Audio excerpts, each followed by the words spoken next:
और अब एक खास बात, आरजे रमझाझर के दर्शकों से निवेदन है, ताबड़तोड़ बेबाक व बेझिझक खबर देखने व जानने के लिए आज ही चैनल को सब्सक्राइब करें। लाल कलर का बटन सब्सक्राइब बटन है, उसे दबाते ही बेल आइकन आ जाएगा, उसे क्लिक करके ऑल ऑप्शन सेलेक्ट कर दें, जिससे सबसे पहले हमारे द्वारा डाले गए वीडियो आपके पास पहुंचेंगे और आप निर्बाध तरीके से इस चैनल के माध्यम से सारे खबर सबसे पहले देख सकते हैं।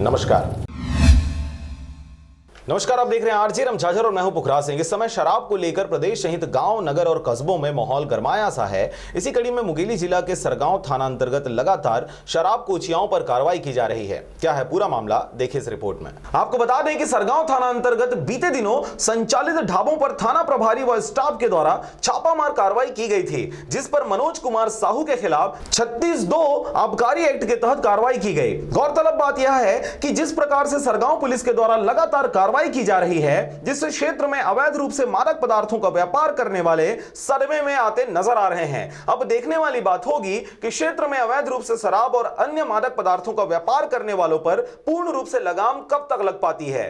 होली त्यौहार के संबंध में आज थाना प्रभारी और स्टाफ के साथ में हम लोग शांति व्यवस्था ड्यूटी हेतु रवाना हुए थे टाउन में, और टाउन और देहात भ्रमण कर रहे थे। इसी बीच में सरगांव में मुंगली से सूचना मिली कि बावली का एक व्यक्ति शराब लेकर काफ़ी मात्रा में बेचने के लिए ले जा रहा है।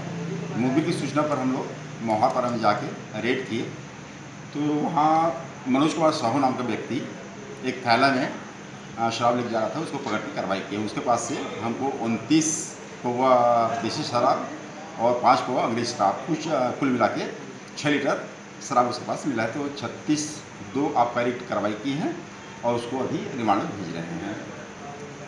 सरगांव से नारायण प्रसाद बंजारे व राजकुमार यादव की रिपोर्ट, आरजे रमझाझर।